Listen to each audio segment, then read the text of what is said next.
You're probably going to have a situation of where 1 month you get paid a little bit more, 1 month a little bit less, next month a little bit more, and so forth, so on. Then we're going to have to use what's called the cash flow key. Okay, that's another lesson here after we finish this one. Okay, but for right now, we can focus on this as just simply being an annuity. All right. So first things first, in terms of the setup, 12 payments per year. Okay. We can put in either 12 shift in or just put in 144 in, either way. Okay? Now, this is the part, and this is the beginning of why the pluses and the minuses matter. Okay? We are out of pocket the $1 million. So we're going to change the sign on that for our present value amount. Our resale price or reversion value is a positive 1.5 million future value. And then our monthly income off of this is a $7,000 payment, and what we are going to be solving for, in this case, is the interest rate. Does that make sense, everybody? Yes or no? Yes. Now, here's part of the reason why this positive-negative business matters. What if we had put in the $7,000 as a negative? What would that be implying? Well, it means you're paying out, but the property's losing $7,000 a month. Right. Now, can that happen? Absolutely it can happen. Like, for example, just okay, ignore this example for a moment, but just kind of follow my logic train here for a second. If that 7,000 had been negative, that would be a situation of like you bought a property and you've got holding costs. You're not generating any income, but like for example, you're having to pay the utility bill possibly for an empty building. You're having to keep the grass mowed. You're having to maybe provide security. You're maybe having to pay property taxes and insurance and other things on that property. If it's not generating any positive income, it's going to be a negative. So yes, you could have that being a negative, but in our case, we're obviously looking at it as if it is all positive cash flow.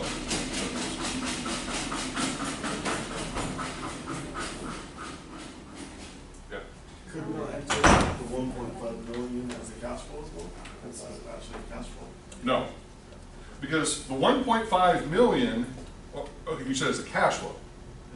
In the coming cash flow at the end of the period. Okay, once we go to the cash flow mode, we're going to talk about that. But in this case, the $1.5 million is a lump sum that we are receiving at the end of the 144 months. Thus, it is a future value. Okay, I know where you're going with the question you're asking. That's going to come next. Okay? Okay. All right. So let's just see if we can solve this real quick.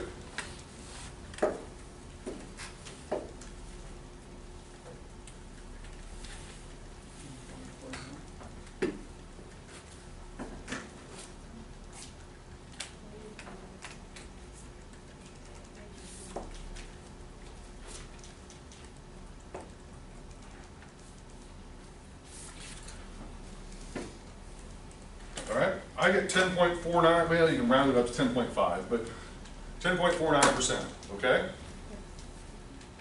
Everybody good with that? Now, one of the things, if you had entered all of these as positive numbers,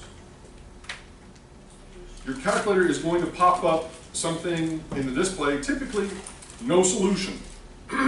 The reason why there's no solution? You can't calculate a return on all positive inflows. I mean, think about it like this. It's infinite. It's a lot like saying, if all of these have been positives, we're saying, okay, I'm giving you $1 million. Then I'm giving you $7,000 a month for the next 12 years. And then I'm giving you 1.5 million. That's like winning the lottery. And you're saying, well, what's the return on that? Well, there is no return because it's an infinite return. You didn't invest anything. Does that make sense? So that's the reason why you've got to sort of begin to sort of think about this thing in terms of once again, kind of cash in, cash out. Okay? It was actually 10.5 actually. No, I said that. Oh. I said it was 10.49, and then I said rounded up 10.5. Okay. All right. Moving forward. All right, let's talk a little bit about cash flows.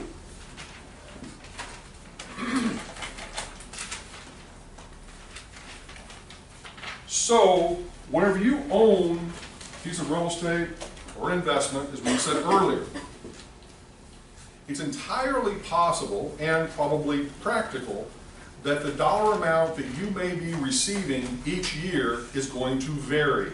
It's going to be different from one year to the next. Like, for example, if we say we bought a property today, you know, like a residential property, and one of the things that we may do is what? Increase rents. Well, if you increase rents, that's going to change your income, yes? Right. So, how do we deal with stuff like that? Okay, then we've got to deal with cash flows. Okay, so let's give an example.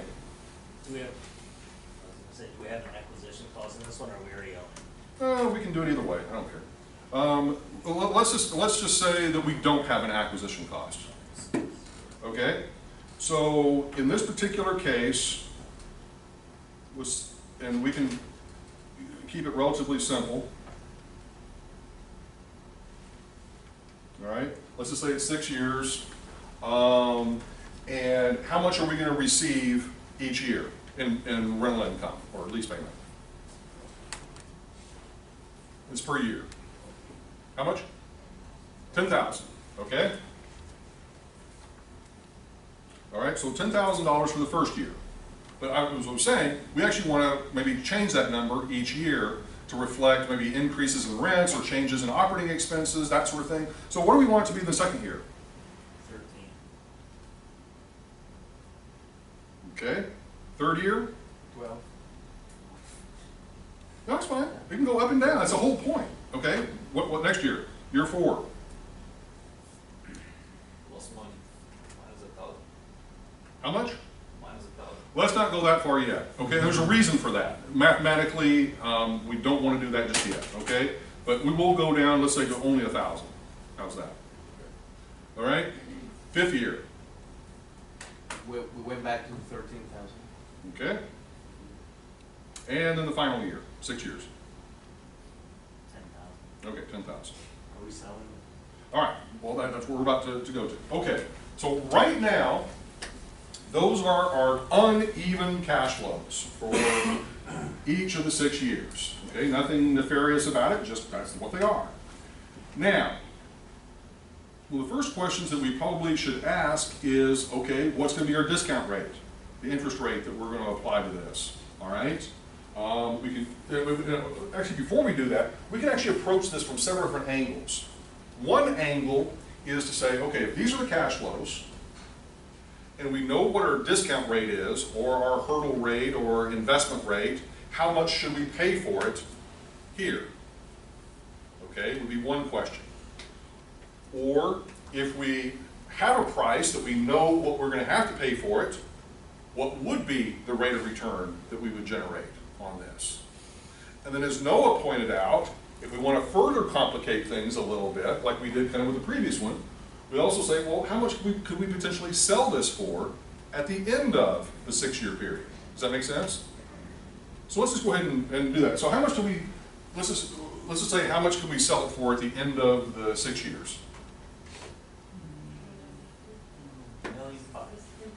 Oh, that's way too much. 250. Let's say 250. Okay, so we're going to sell it for $250,000. This is a good lesson to sort of bring into this. So in year 6, what is going to happen? Just to be clear, and this is where Lizzie's question came up earlier, that what are we doing with this final year worth of cash flow? Well, in that final year, it's going to be $10,000 plus the $250,000, or $260,000 is going to be that final year cash flow. You're saying, well, why are we having to combine those? We haven't had to do that before. Well, because of the unevenness of this, we're having to actually solve the problem a little bit differently. Okay, here's how we're going to approach it. Okay, first of all, what we're solving for, let's just go with how much should we pay for this property up front. So that means that we've got to know an interest rate that we want to, or a rate of return that we want to achieve. So somebody give me a rate of return that we want to achieve. 7%. All right, so let's just see what we have to do to get there. Okay, so in this case, this is going to be one payment per year. All right, interest rate, 7%. We're going to pop that in. Now, this is where it is different. You're going to put in 0, and then if you look on your calculator, third row, third key, CF sub J. Everybody see that key? Okay, that is the cash flow key. So what you're going to do is you're going to enter 0, and you're going to hit the cash flow key. I'm going to explain this here in just a second. Let me go ahead and write out everything first. Then you're going to put in 10,000 as your next cash flow,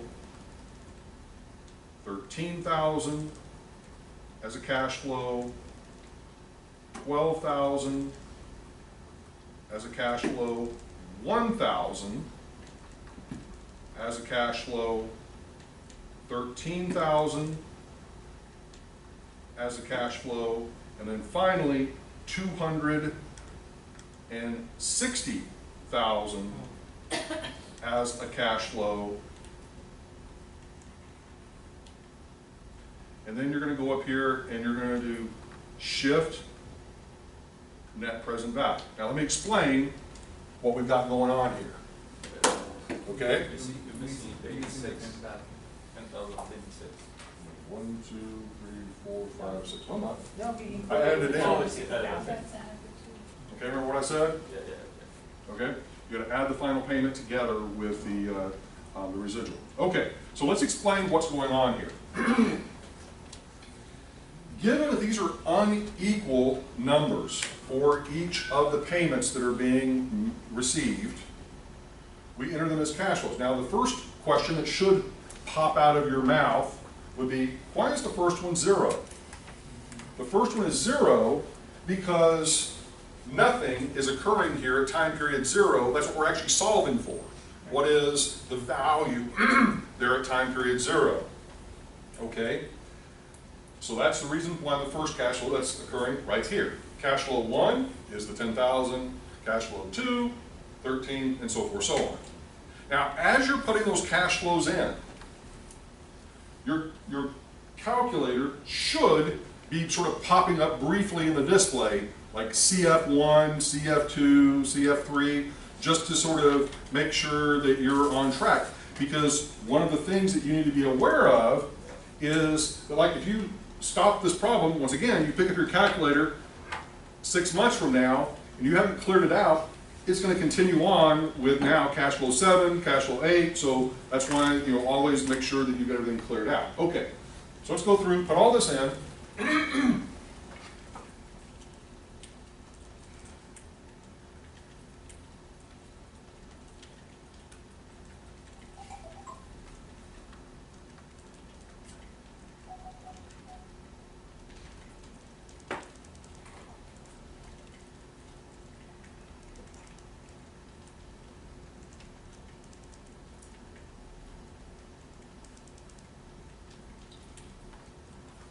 Okay.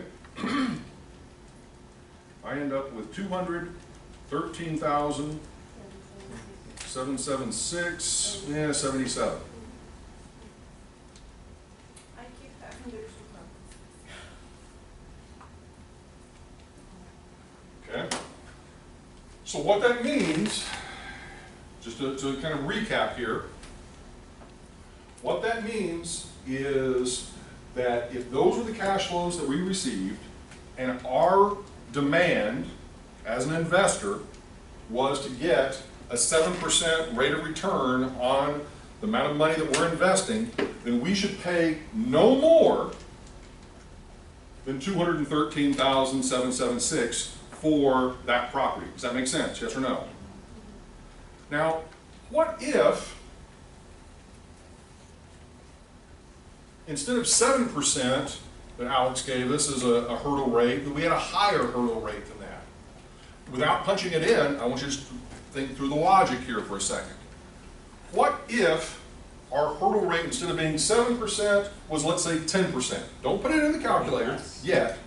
What is going to happen to this amount? Is it going to go up, or is it going to go down, or stay the same? Should go down. It'll go down, because what that's saying is, if we're going to now achieve a 10% rate of return, we have to pay less for the property up front, because all of this stuff is staying constant. The only thing we have that we can control is how much we pay for it up front. Does that make sense? So that means we have to lower our purchase price. So let's just put it in and see how much of a difference it makes. All you should have to do is as follows. Put in 10% as your new interest rate, resolve for NPV.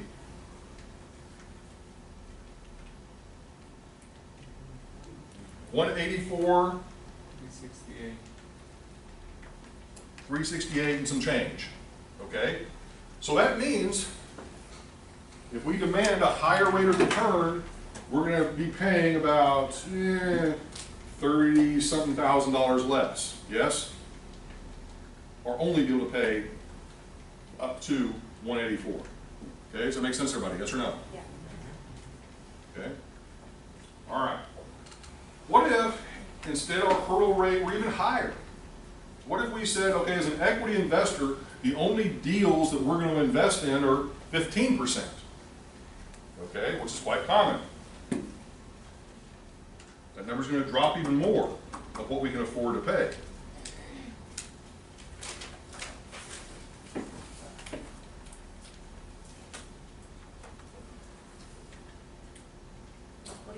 $145. $855 and some change.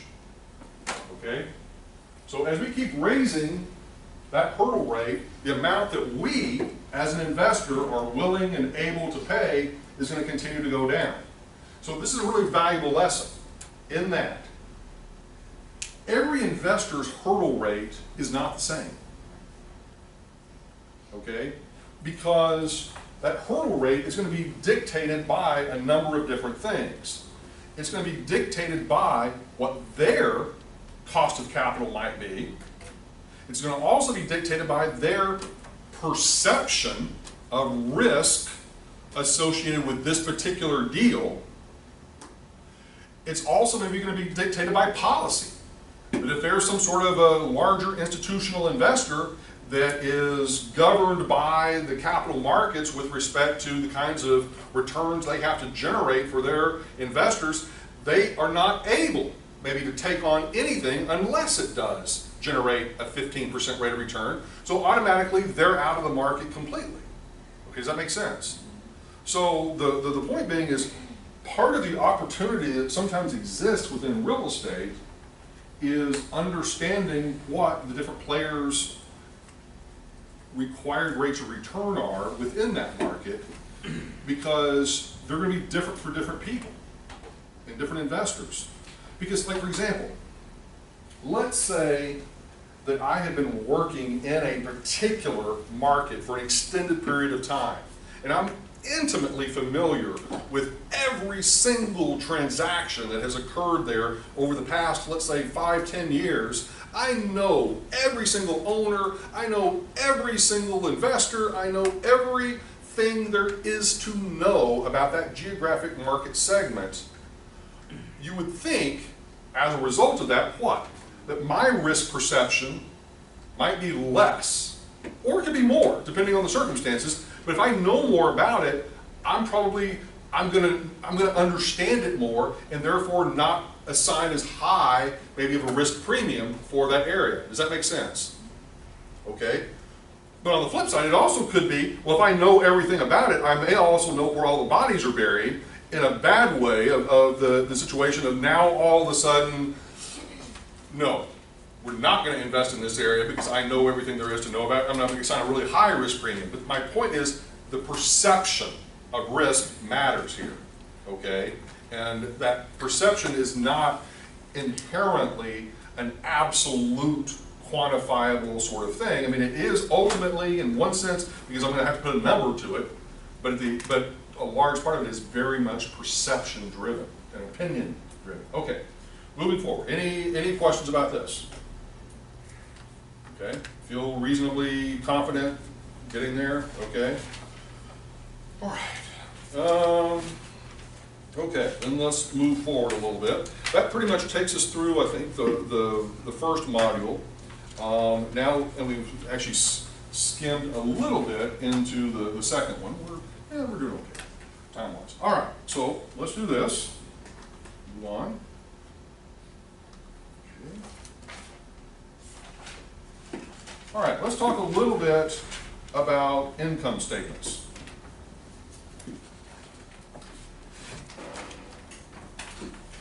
Okay. Well, just so you know, and once again, so those of you that are new with me, we don't take breaks. We just basically, if you need to go to the restroom, you need to do something like that, you just go do it, okay? Okay, income statements. One of the things that whenever you're looking to evaluate properties, you need to be looking at where does the cash flow come from? You know, what we did for the last, couple of hours was just simply look at, here are a bunch of numbers, here are a bunch of calculations, here's either rates of return, or here's current values, or future values, that sort of thing. Now, this next piece is really looking at, okay, where does the money come from? In other words, how is it being generated? What bills are having to be paid? And then ultimately, how much are we sort of left with? Okay? And that's kind of where this next piece begins to sort of come into play. Now, the normal sort of income statement that I tend to use is slightly different than the one that this particular chapter uses, and I'll show you the differences. The one that I use is as straightforward as it probably can be. A potential gross income, you tell me what's next. Minus vacancies and collection losses, plus other income equals effective gross income minus total operating expenses equals net operating income minus annual debt service gives us before tax cash flow, and then that's where we have stopped, okay? Typically with previous classes that people have taken with me.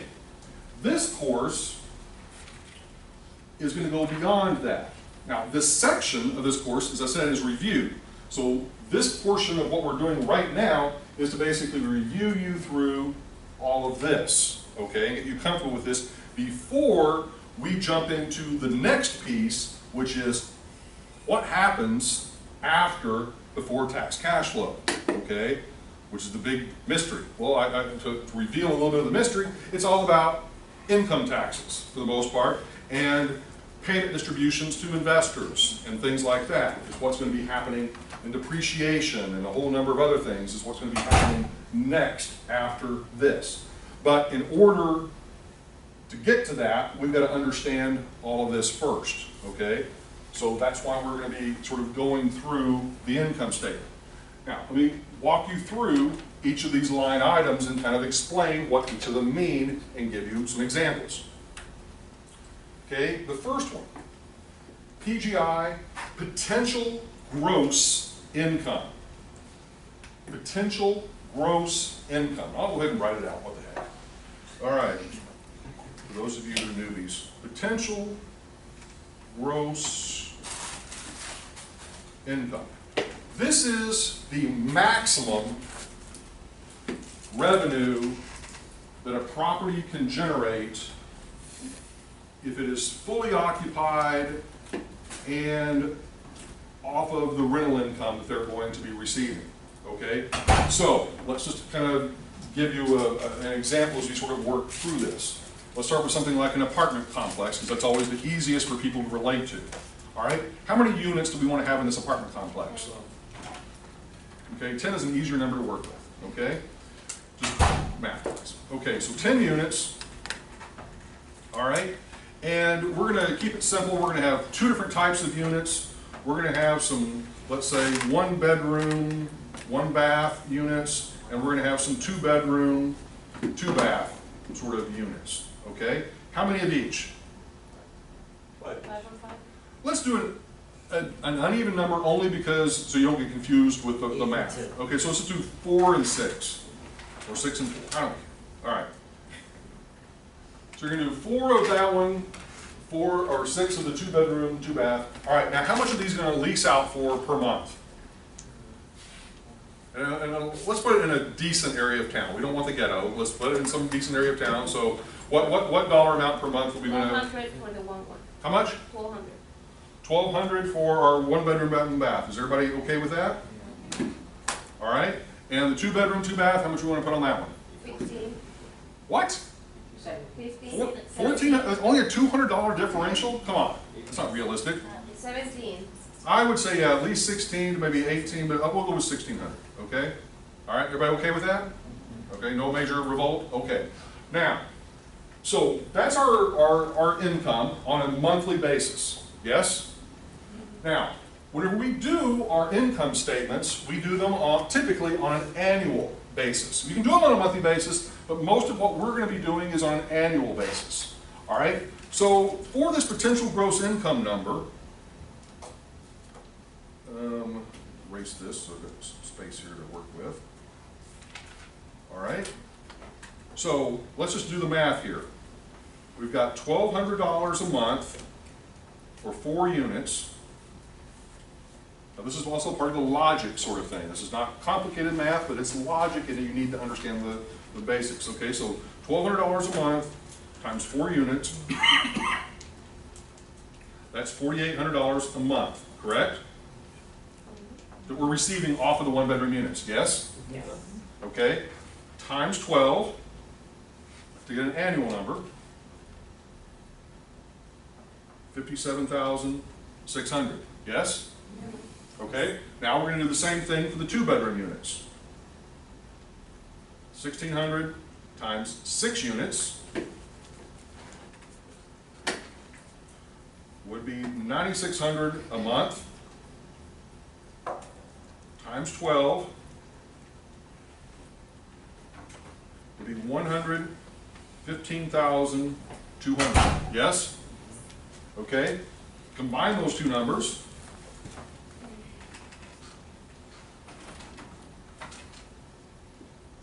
You should get 172,800. Okay, everybody match that? Yes or no? Yeah. Okay, now, so that is your potential gross income off of the property. Pretty simple, pretty straightforward. No magic, mystical nonsense. Just a very simple set of calculations to arrive at that number. Now, the next piece of this is the vacancies, what this stands for, vacancies and collection losses. Okay? There is a difference between a vacancy and a collection loss. A vacancy is where the unit or the property is empty, therefore no rental income is coming in. A collection loss is where the property is actually occupied, but you've got a deadbeat tenant that's not paying their rent. Okay? Now you can further stratify that if you wanted to, but for the most part, the reality is you're not getting money from them, so it's okay to combine. Okay? Now, normally what we do here when we're looking at this, if we're looking at an actual property, well, we would go out and we would say, well, what is their vacancy and collection loss for the past year? And what do we project it to be for this next year? Barring having that property level information, we would then go out to the market as a whole and sort of say, for this particular product type, this particular quality, what is the market rate of the vacancy and collection loss? Does that make sense, everybody? Yes. Okay, so in this case, I'm going to keep it super simple just because I want to. And we're going to say it's 10%. That means all I have to do is move the decimal place over 1, so it becomes $17,280 is our vacancy and collection loss. Okay, everybody cool with that? 10% a year is what we're saying our vacancy and collection loss is. Good? All right. Other income. This is where we receive other money from the property, non-rental income. Okay, examples of this in the residential context would be things like vending machines, things like, if you have washer dryer rooms that you're charging people quarters to pay into. Could also be storage spaces you have on site, could be paid parking, could be concierge services, could be a whole number of other things, but we label it as other income. It could even be having billboards erected on the site that someone is paying for. Could be easements that maybe telecommunications companies are paying for to access the property. So, but the point being is it's non-real estate income or non-sort of rental income per se. Pet Sorry? income. Pet fee. Yeah, I mean, it'll also be fees and other things that would be potentially, you know, included in that. Okay. Now, the reason why we separate that out is because if we didn't, it would get really messy. Because you could have certain properties where they have virtually no other income at all, okay? And then you're trying to compare that to a property that does. So the idea is you want to sort of keep that separate or separated from your rental income because it can be misleading otherwise, okay? So, yep. So if you have a tower on your property. Cell tower thing, yep. Yeah, you have leases on the Yep. tower. Yep, that'd be other income. You would still have that as other income? Absolutely. Yep, and that's a perfect example of it. Leases on a tower? Yep. In other words, like, for example, some cell phone companies, at least historically, would pay you as a property owner to put a cell phone tower on your property, and you would just simply allow them to do so, and then you would charge them either a fixed amount, or you would charge them a monthly or annual fee to do so. Okay? All right, so in this case, our other income on an annual basis, give me a number. Just yank it out of the air. 20,000. Okay? All right. So, now we do our simple math. 172,800 minus 17,280 plus 20,000. 175,520. Yes? Yeah. Okay? All right. So now we have what we refer to as our effective gross income, EGI, effective gross income. Now, what this number means, and the way I tend to sort of think about it, is this is the real hardcore currency that hits our bank account, okay? It's the hardcore currency that actually hits our bank account over the course of the year. From that money, now we pay our bills, okay? So, our first set of bills are total operating expenses. Now, under normal circumstances, and as you will see as we get a little deeper into this, we will begin to stratify those expenses into different categories. For example, this would be things like property taxes. Not income taxes, but property taxes, local property taxes. People invariably get those confused. I still to this day don't understand why they get them confused, but they do. Property taxes are very different than income taxes, okay? Property taxes are the property-specific taxes they are paying to the local, city, and county, school district sort of thing. Income taxes are the income that the property is generating that are typically taxes that are not necessarily paid by the property itself, but paid by the owners of the property to the federal government in the form of income tax. Two very different things, okay? But other operating expenses, other than property taxes, would be things like utilities, property maintenance and repairs, insurance, landscaping, all of those kinds of things. Okay, everybody clear on that? Yes? All right? And so for this, once again, if you've got the information about the specific property and how much they spent over the past year or how much they intend to expend over this next year, plop in the number. If you don't, then once again, you kind of go back out to the market and you look at things, you can pull reports like from IREM, the Institute of Real Estate Management, or BOMA, Building Owners and Managers Association, where they produce market reports along with many others that show for different product types what are the average expenses for each individual property type in each individual market, and then you come up with probably some sort of a guesstimate as a percentage that you're going to pop in there for that property. So in this case, once again, I'm just going to kind of yank out of the air, and I'm going to say, okay, our total operating expenses, we're going to put it 30%. 30% of what? 30% of EGI. Okay? Now that's my choice, to make it 30% of EGI. I could have also said 30% of PGI. Okay? But I chose EGI because I'm saying, well, to a certain extent it's based on occupancy. Okay? Because you could have certain expenses that are based purely on occupancy, other expenses that are based purely on the property as a whole. There's a difference there, because you still have to pay property taxes whether your property is empty or whether it's full. But whenever it comes to maybe things like utilities, that's going to, assuming depending on who pays for the utilities, that's going to be driven by occupancy, as an example. Okay?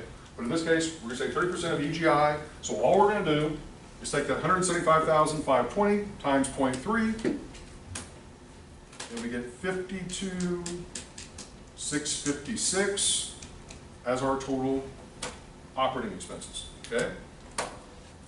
Everybody cool with that? Yes?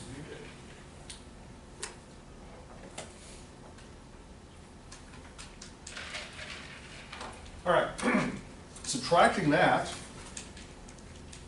from our EGI,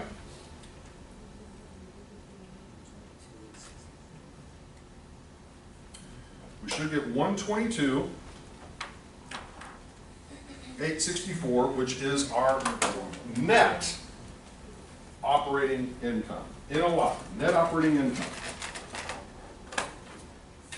This is probably one of the most, if not the most important number to be able to get to about a commercial property. Because this is the number that really is telling us how much is this property really generating on an annual basis after you pay the bills. Okay? How much money am I theoretically, if I bought this property for cash, how much would I be able to put in my back pocket each year? Okay? But, since, like for example, just follow me with the simple logic. If I bought the property for cash, what's my annual debt service number going to be? 0. Because I have no debt. I paid cash. So that means our before tax cash flow would be 122,864. Yes? Okay. Now, this annual debt service, that's where if we had a loan on the property, we would simply put in what is our mortgage payment for the full year. Okay? So, to make up one, let's just do that for fun.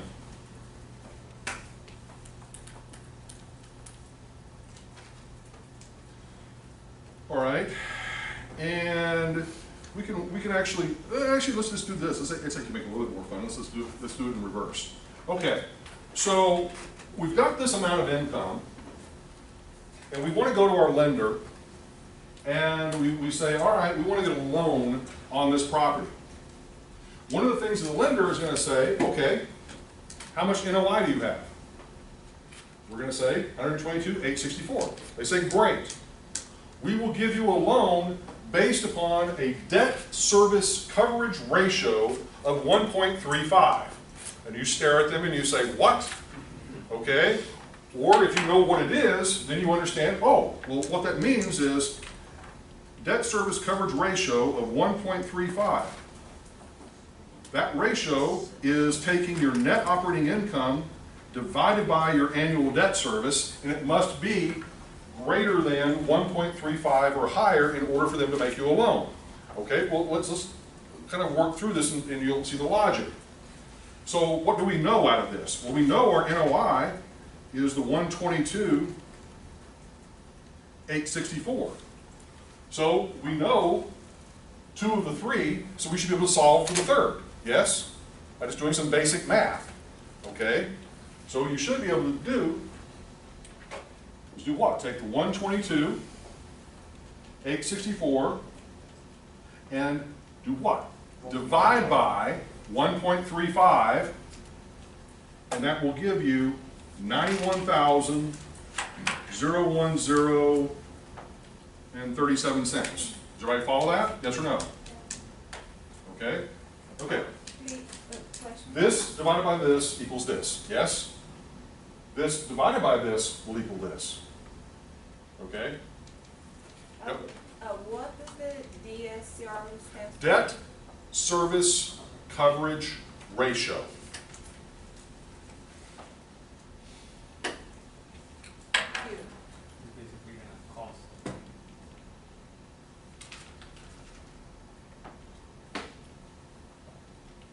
So what the lender is telling you is this. Let's go ahead and write that number in over here under the ADS, annual debt service. 91,010, and I'm going to just round off just to I don't want to add the change in there. Okay, so what is the lender saying? Let's explain the logic here. They're saying, okay, well, they've told us they require this debt service coverage ratio of 1.35. So what that's saying is they want a 35% cushion above and beyond what you're going to be paying them in terms of your income. So what they're basically saying is you're supposedly generating this 122,864. So whatever they're going to lend you, they don't want your payments to get above 91,010 because they want something of a cushion between those two because they know this number may not be absolute. And so they're just saying, and they're sort of arbitrarily, to a certain extent, saying, we want a 35% cushion from here to here.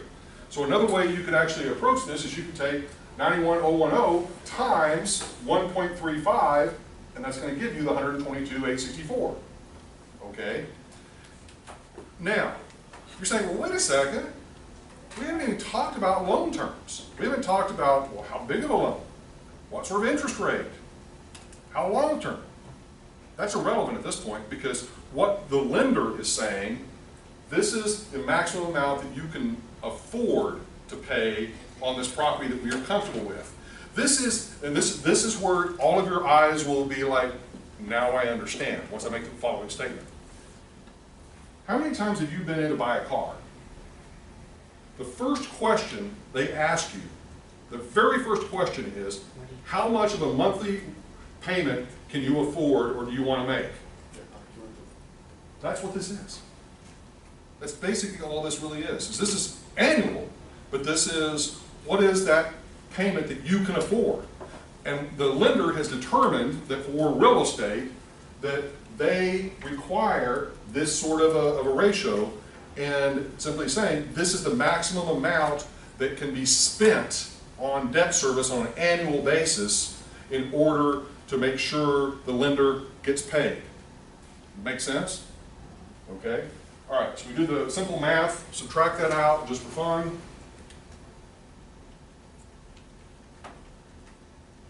And we end up with 31,850, let's say, yeah, 854, 853, somewhere in there. Okay, and that's our before tax capital. Okay, so now what that means is whatever loan that we took out on this property, we don't even know how big the loan is, we don't know what the interest rate is, we don't know any of that right now. But what we do know is after we have made the payments on that loan to our lender, this is what we are left with as the owner of this property. Does that make sense? Everybody good with that? Okay, now, let's spend a couple of minutes dealing with that debt service of the 91,010. Okay, first of all, let's divide it by 12 to get a monthly payment. So the 91,010 divided by 12 gets us 75, 84, and 17, 18 cents, somewhere around there. I'm not going to be overly concerned about that right this minute. All right, so $7,584.18, okay? So that would be the maximum monthly mortgage payment. Everybody cool with that? Yes or no? Yes. Now, this is once again where you put those time-based money skills to work. How big of a loan will that payment satisfy? Okay, think about the variables that we've got. All right, let me push the page up here a little bit. So 75.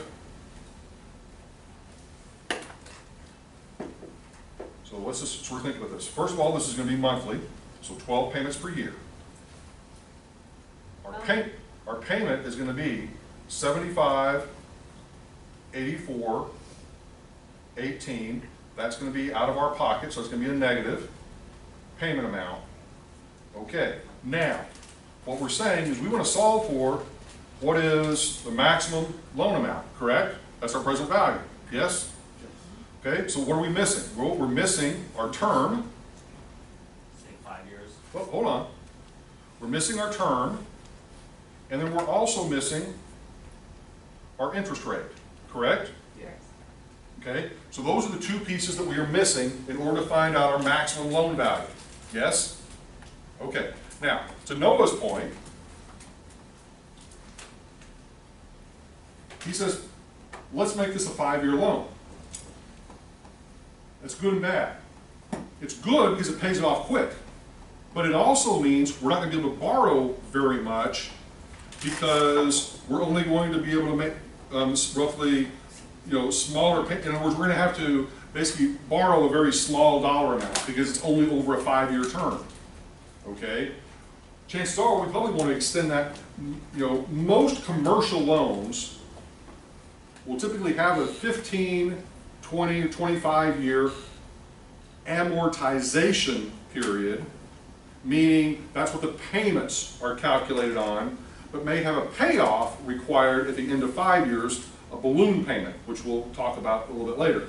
But right now we're going to kind of avoid that and just simply say we're probably going to go with a minimum of 15 years and probably a maximum of 25 or 30 years. Realizing that a 15-year loan is going to also mean we're going to, in essence, have a smaller loan amount than we would have if we had a 30-year loan. Do you follow that logic?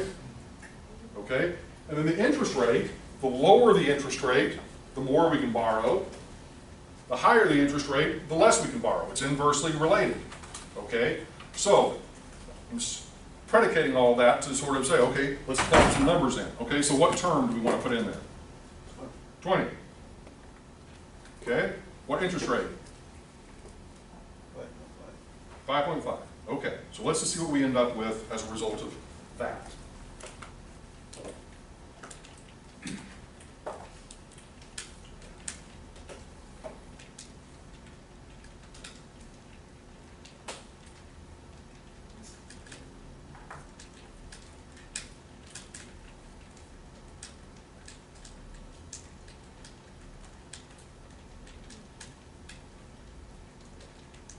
Okay, what we get?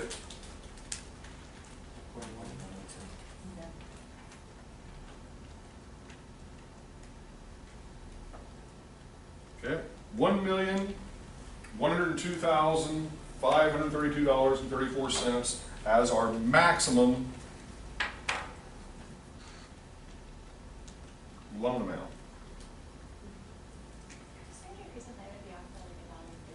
Rounding.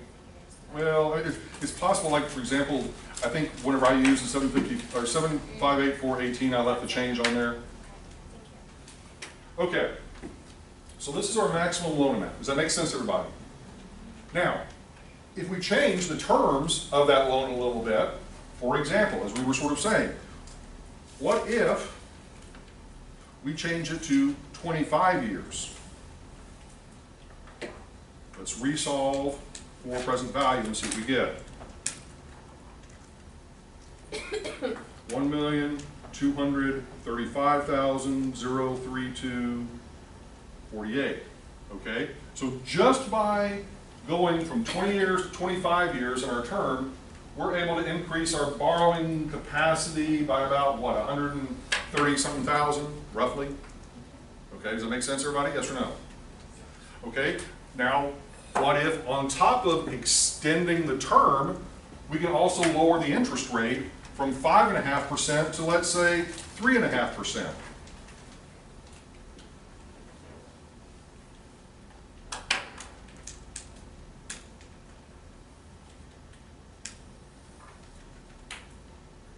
$1,514,946.65. Okay, so now we've increased our borrowing capacity even more. Okay, by getting a lower interest rate. So part of the lesson behind all of this is, you know, whenever you're chasing down lenders and you can potentially get a substantially different interest rate from one lender to the next, it may be worth your while because it means that you potentially could be borrowing a lot more on the same exact property. Does that make sense, yes or no? Okay, so in this case, about a $400,000 difference between the original scenario and the modified scenario. Okay, everybody cool? Nice warm fuzzy feelings? Okay. All right.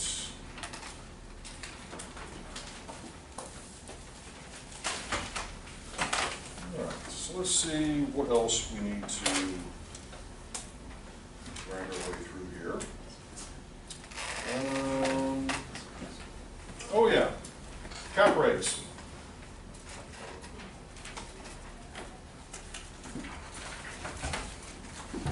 Also known as capitalization rates.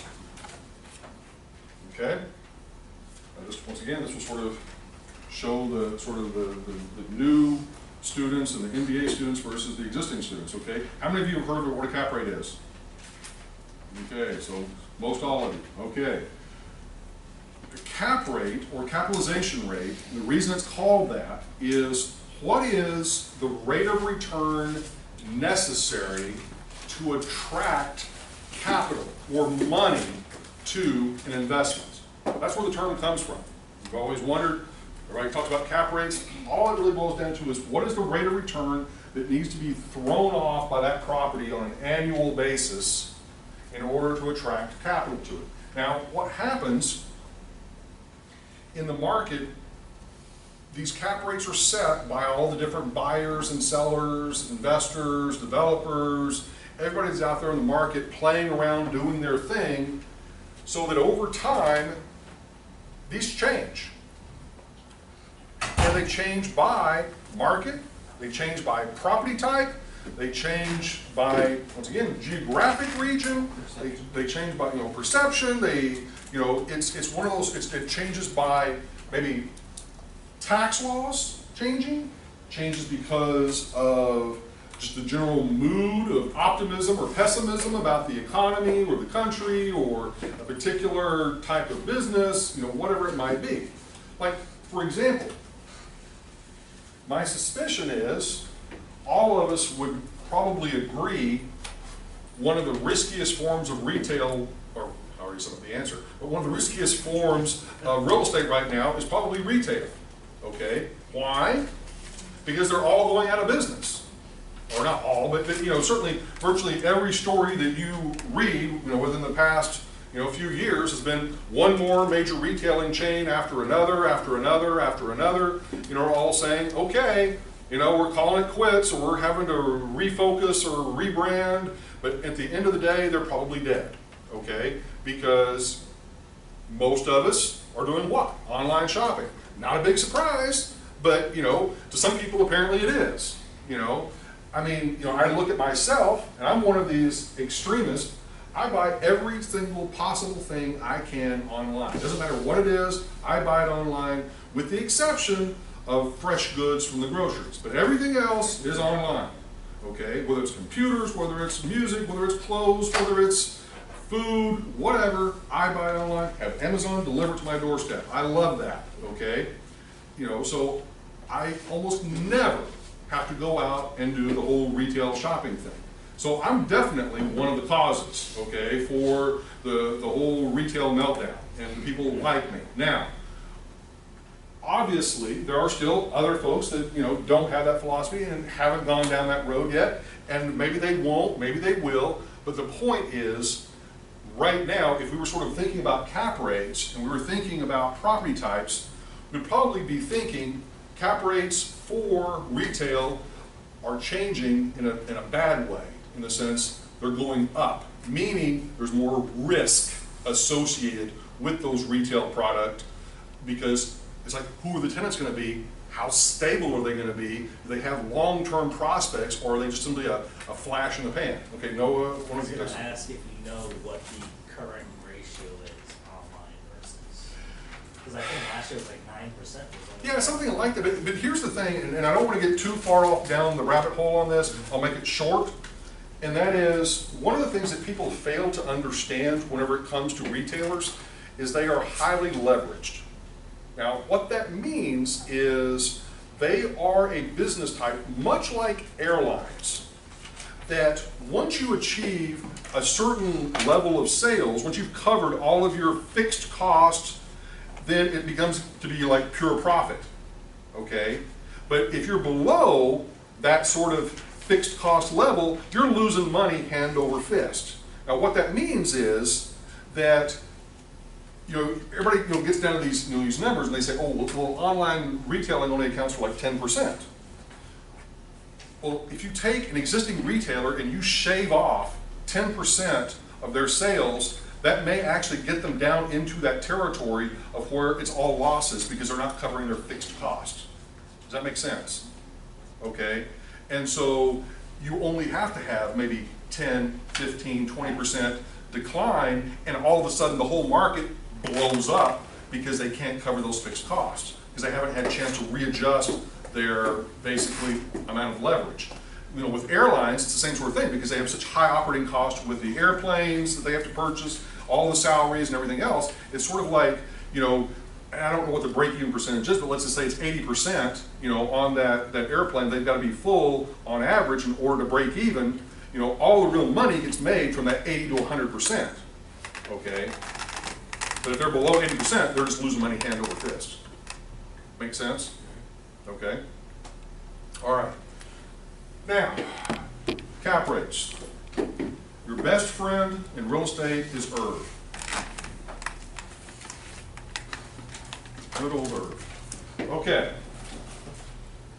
ERV is a simple representation of the relationship of cap rates to value to income, okay? So each of these represents a specific thing. This represents income. This represents the cap rate or rate of return. And this represents value, okay? Now, the income is really, most of the time, is going to be net operating income, is what we're talking about. And then the cap rate, or as I said, rate of return, either way. And usually, the value that we're going to be talking about is investment value. Okay? Now, how does this work? And why do I write it up there the way that I do? Well, here we go. Make it even bigger. Okay. All right. So we've got a property. And that property is generating $10,000 annually in net operating income. Okay, so that's the income number. All right? And let's say that particular property and properties like it that are generating $10,000 a year in annual income are selling on the market for $100,000. Then what we're going to do to find the rate of return or the cap rate, basically we're going to cover up what we're solving for and then do the math. 10,000 divided by 100,000 gives us 10%. So what we would be saying is that in this particular circumstance, the cap rate or the rate of return for this particular investment would be 10%. Does that make sense, everybody? It's super simple. Now, by the same token, we can also say, well, what if the cap rate is 10% and our annual income is $10,000? What does that mean the value is? Do the math there. 10,000 divided by 10% is going to give you 100,000. Make sense? Okay, and then finally, if we have a property that we know the cap rate or rate of return is 10%, we know the value of what it sold for was 100,000, cap rate times value gives us the income. Does that make sense? Okay, it's just a simple way of remembering the relationship. And so income divided by cap rate gives us value, or income divided by value gives us cap rate, or rate times value gives us income. Okay? All intertwined. Now, here is the part that you begin to kind of need to think about, and that is, well, what if cap rates change in a market? What if all of a sudden, with retail, as an example, that let's just say that retail cap rates have been 10%, but all of a sudden, sorry, a little warm here, all of a sudden, the market has shifted and the required rate of return has gone up to maybe 13%. Okay? In other words, people have said retail is now more risky, therefore we're raising the required rate of return because it's more risky, we demand a higher rate of return. Does that make sense? Yes or no?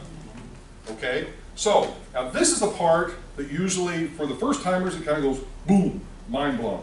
Okay? But, for those of you that are already familiar with this, you understand. And that is, how does that change impact these other two variables? Okay? Well, if we keep the income constant, in other words, we're getting the same rent, but what's changing is simply our perception of how risky that rent is, then we're taking 10,000 divided by 0.13. That means the value loss, or what the value now would be $76,923. Okay? Does that make sense? So what we're saying is that because we've assigned more risk to this, or requiring a higher rate of return, that means we're willing to pay less for it. So what does that mean? Translated into market dynamics, that means that the value of real estate for retail purposes is probably going to be doing what? Going down. Okay? Does that make sense? Yes or no? Yes. Okay? Now, okay, could there be something magical, mystical, whatever, that somehow intervenes in that? Sure. What that is, don't quite know. Like, for example, can we somehow take those now empty shopping centers or declining shopping centers, find alternative uses for them? Okay? Reposition them somehow in the market to where maybe they become warehouse space, or they become churches, or they become schools, or they become apartments, or they become, something else. Well, then that can obviously change that dynamic. But kept with the same use, same tenants, that sort of thing, chances are the value's going down. Does that make sense? Okay? Now, flip it around another way. Let's say that instead, our value had been kept constant with this new required rate of return. In other words, we're paying $100,000 and we demand a 13% rate of return. What does that mean? That means that we're going to charge more in rent in order to keep this investor happy. Does that make sense? In other words, rents would have to go up. Okay? Not going to happen. Okay? Because that means 100,000 times basically 0.13. We would all of a sudden now have to be charging $13,000 in rent in order to justify that price. Okay? Now, realistically, that's probably not going to happen, because you're probably not going to have a situation of where if the market is already bad, that your tenants are going to be willing to pay more in rent to justify this sort of rate of return that the investor is going to be seeking. So this scenario is probably not going to happen. Okay, it's the first scenario that's more than likely going to happen, and that is this rate of return is going to go up, meaning they're going to be willing to pay less, or kind of a third scenario is this number goes down because you've got more vacancies that you've got to deal with. This potentially also goes up because having to deal with the vacancies, and this number even drops even more. Does that make sense? Right. It's a vicious circle, in one sense, of the fragile nature in many instances of markets, and because fundamentally from an investment point of view, how much is an empty building worth to you?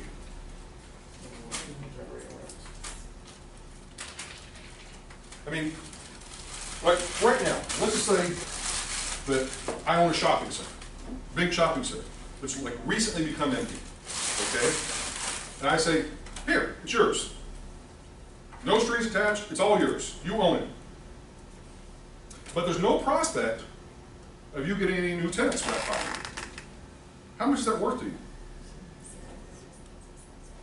Well, and chances are, it's not just worth, in some cases, zero. It's actually, it's a ongoing cost of, like I was saying earlier, you're still having to pay property taxes on that thing.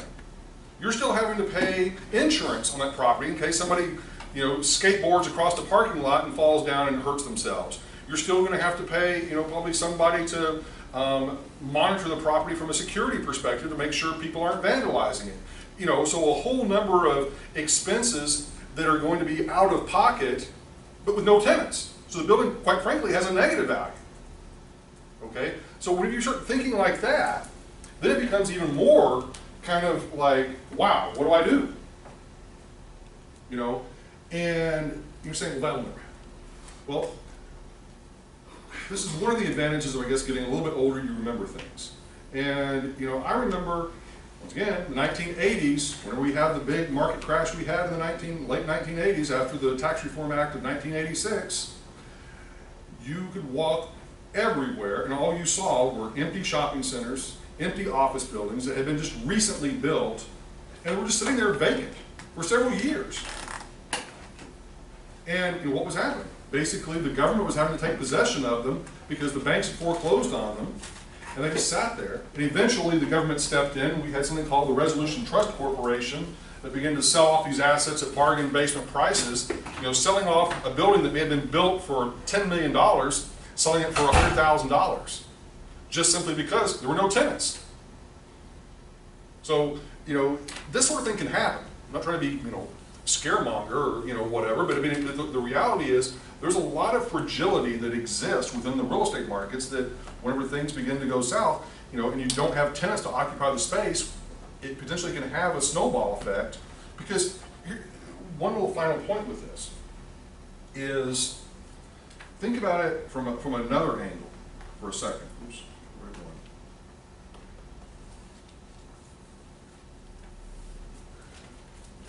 Think about it from another angle. Let's say that we've got property A and property B. It's a very valuable lesson. Property A over here, like property B, was built for $10 million. Okay? Identical properties across the street from each other, let's say. Okay? Both make, whether it's office buildings, shopping centers, doesn't matter, but the concept is what I want you to focus in on. Property A was managed really well, and so everything is great. So it was managed well. Let me just put that down. Managed well. Property B was a disaster. Okay, from the very beginning, they had a horrible, let's say, property management team. So what does that mean? They probably didn't get tenants, okay, and probably didn't get good tenants. Probably didn't maintain the property very well. Whole number of things. So property B ends up being foreclosed on. Okay? Big deal. What is big about it is what effect that's going to have. Because what happens in a foreclosure? The bank takes possession, Less supply. Well, there's less supply, but more specifically, the bank eventually puts the product back on the market for sale. Well, if you've already got what I would call a soft market, in the sense that there's not a lot of demand out there, chances are this thing is going to sell for a bargain basement price. Well, let's just say in foreclosure it sells for $5 million. Okay? Everybody see where I'm going with this? Yeah. Okay, if this sells for $5 million, that means that you, as the investor, you've only spent $5 million, whereas your competitor over here had to spend $10 million. Well, what does that mean you can now do? Charge lower rents. Okay, you charge half as much rent as your competitor over here, you do what? You put this guy out of business, he ends up in foreclosure. So what happens? His property gets sold, once again, continuing on with the soft market, maybe it gets sold for $3 million. It's like a spiral, like going down the drain, okay? This sort of thing can happen. It did happen, okay? And it can happen again. So this is the sort of thing that you know, you need to kind of, I don't know, just be thinking about as, you know, you look at properties that just because they have a value of $10 million today, all of that value, while yes, they cost $10 million to build, does not mean they are worth $10 million. Because if there's no tenants to occupy them, there is no income stream, therefore they are not worth anything. Unless, once again, you're going to own or occupy it as, you know, some sort of, you know, crazy playground for yourself. Won't the bank usually hold more of their assets, and then if it's 27.5 or whatever, close to 27.5, they'll hold it a few years to depreciate it, and then take the losses on their books? In some cases, yes, So but that they don't affect the value. it really depends on how horrible the market is, and whether or not they really feel like that there's a chance of reclaiming any of the value, and their holding cost could be massive. So the quicker that they can unload it, the better off they are, even if they have to take a massive loss. Simply because, you know, are they better off holding, let's say holding it, waiting for the market to turn around 5 years from now, or whatever it might be, and then all of a sudden maybe able to unload it for a better price versus unloading it now and taking the losses? It's a tough one. It really is. Okay, moving forward. All right, any questions up to this point? All good? All right, we're getting to the point where we're going to do the quiz here in about another 23 minutes. All right. Let's see. What other things?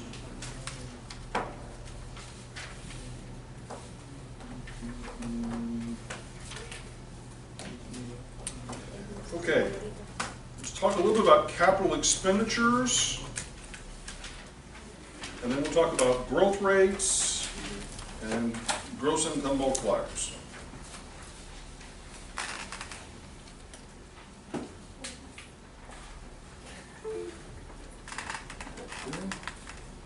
The first quiz is only on handout 1. Correct. So the stuff we're covering now is going to be basically what's going to be on the next quiz. Okay, so, yeah, capital expenditures.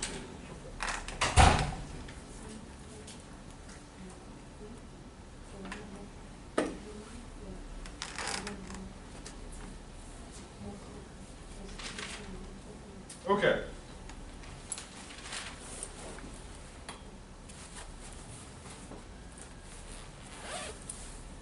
One of the things we're going to spend a little bit more time on, even in our next class session, but I want to kind of introduce this to you today. This is a very important thing that I don't want you to gloss over, and that is the difference between a capital expenditure for a property versus repair and maintenance expenses. Because there's a big, big difference in how they are treated for tax purposes. Okay, first of all, what is a capital expenditure? What is an example of a capital expenditure? Okay, replacing an HVAC system would be a capital expenditure. Okay, versus repairing it would be a repair and maintenance expense. You know, replacing something is seen as typically a capital expenditure. Like if you replace the carpet in an entire building, that's a capital expenditure. If you replace the roof on a building, that is a capital expenditure. A repair and maintenance is only an upkeep expense. Okay, that seems very obvious, doesn't it? Okay, that sort of distinction. Okay, but what if, using the roof as an example of a building, what if you've got a bunch of holes you need to patch? Repair, maintenance, or capital expenditure? Repair. What if you have to replace the whole roof? Capital expenditure. Okay, but now, on this continuum, where do we tilt from one side to the other? If over here is repair and maintenance expenses, and over here are CapEx, where do we, tilt? You follow what I'm saying? In other words, okay, so up to 50% roof replacement is repair and maintenance. 51% and beyond is capital expenditure. To a certain extent, yeah. Okay? And you're saying, well, okay, does anybody really think about that? Do they really try to manage that? Yes, would be the simple answer. Okay? I have known a multitude of property owners that have said, we want to replace half the roof this year, half the roof next year.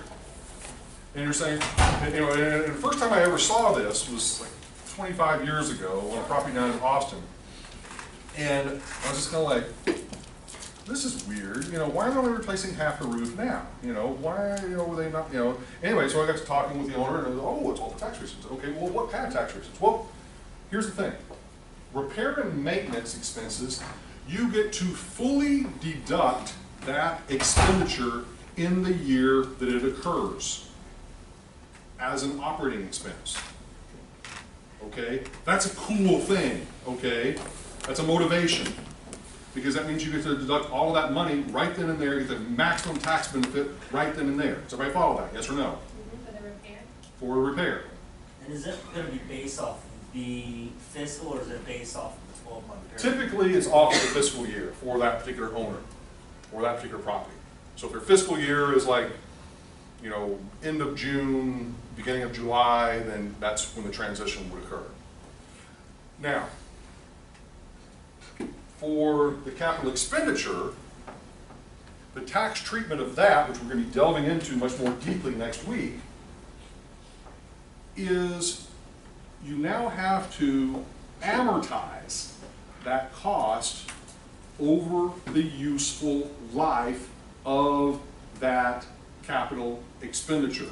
So, if that roof that you just fully replaced has a 15-year life, you get to deduct only 1/15 of that cost today, this year, another 15th next year, another 15th the following year, for the next 15 years. Does that make sense, yes or no?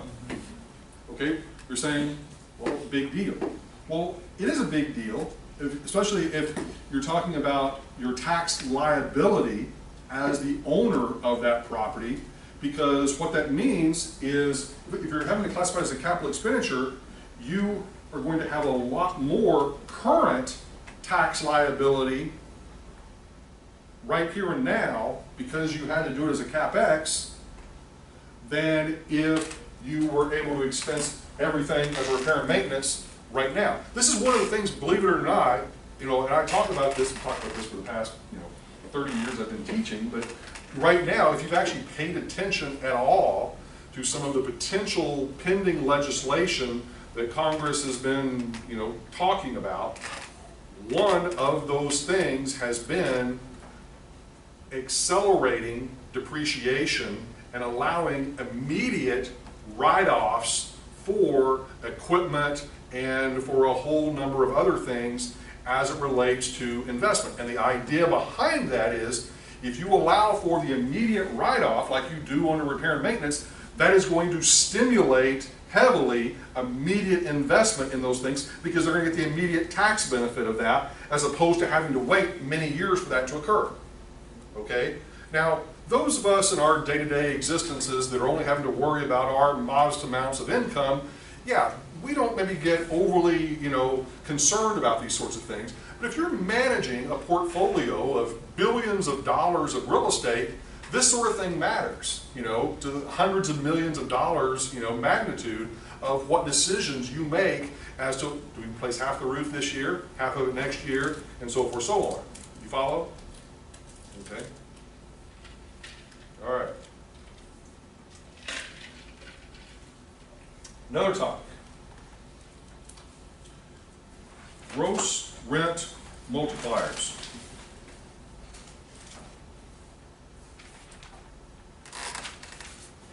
Okay.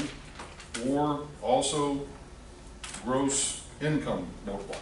I think in your book they actually refer to it as a gross rent multiplier. All right. What is it? What are you doing? You're taking the value of a property and you are dividing it by what? The annual. The annual? The annual, oops, misspelled.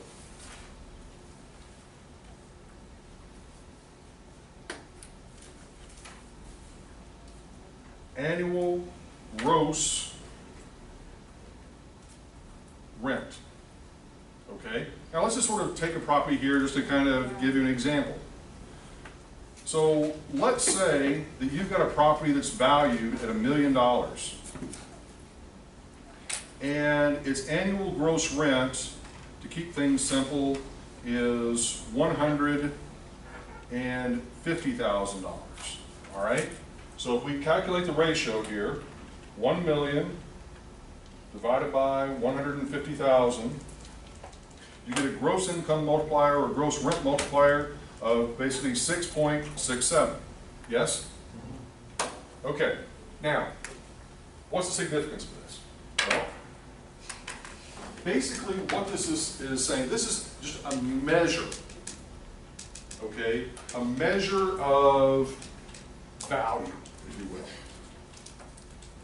And applied to just one single property doesn't really yield a whole lot of information other than to simply say your value is 6.6 times greater than the rent the property is generating.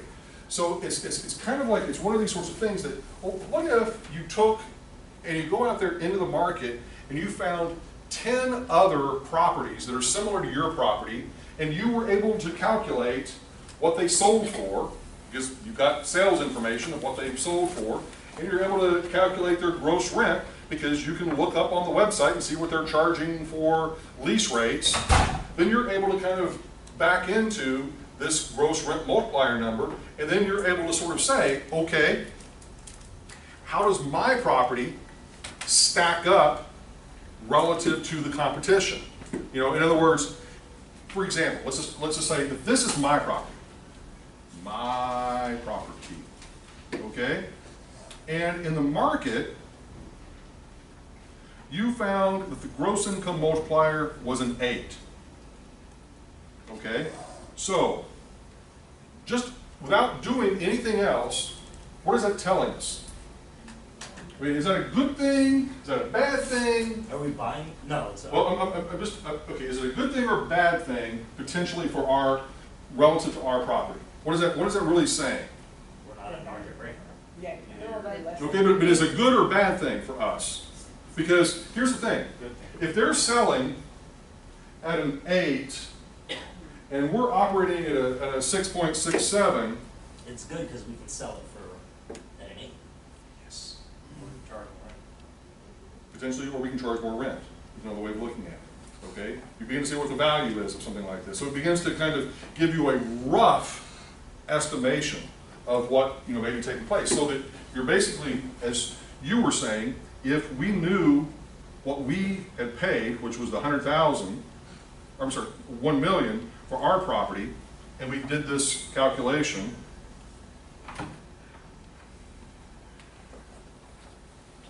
in this case, 125,000 would be the annual gross rent that we would be expecting to receive. Okay. All right. Last thing, we're probably jump into the little quiz.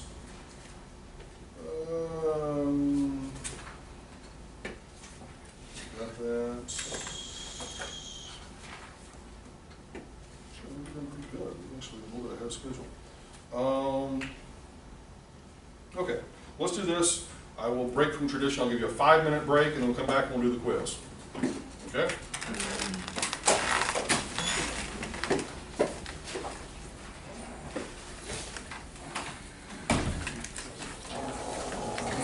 How are you? Good, how are you?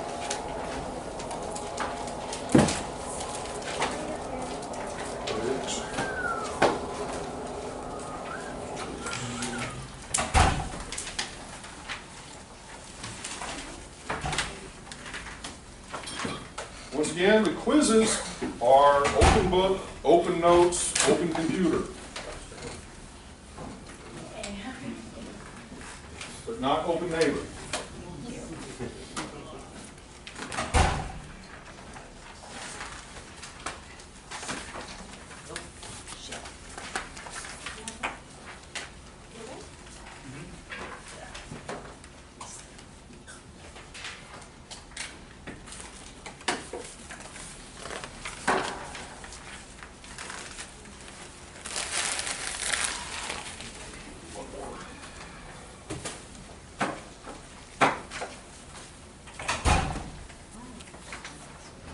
Okay.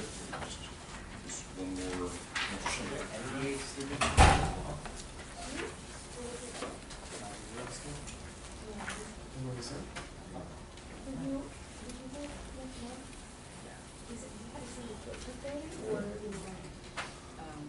Okay.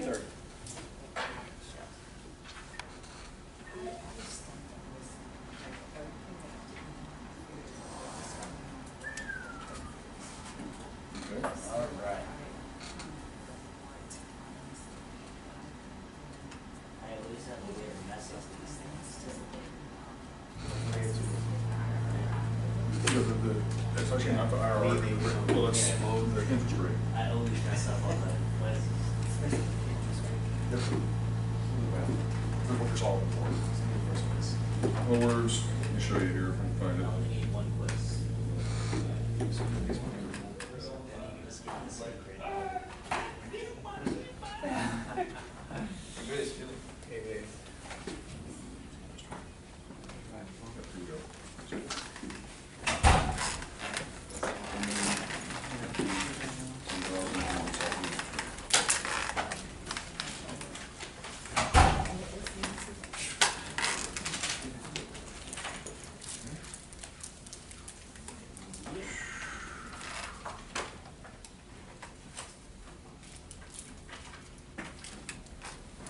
Here we go. This is something.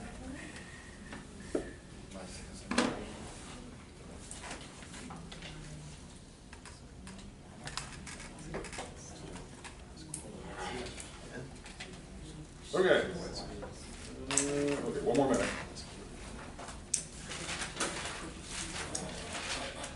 Make sure you're going to put your name on the answer sheet. Also put your name on the question sheet whenever I give it to you.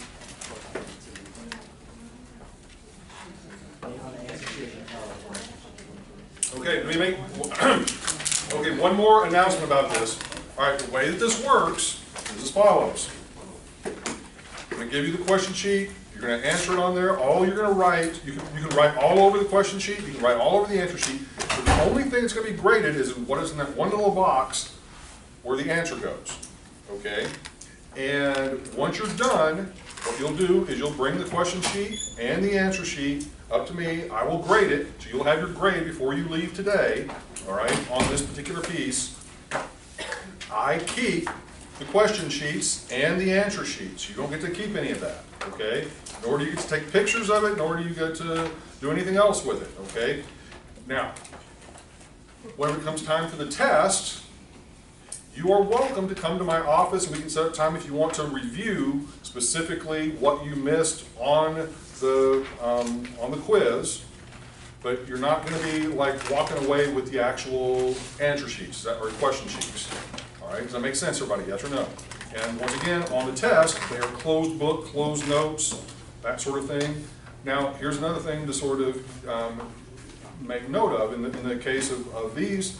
Pretty much all the questions are coming, once again, directly over what we have covered, okay? So and also what is contained within basically the handouts. So there shouldn't be any surprises with respect to the quiz questions, okay? All right, are you ready? All right, let's give this a shot.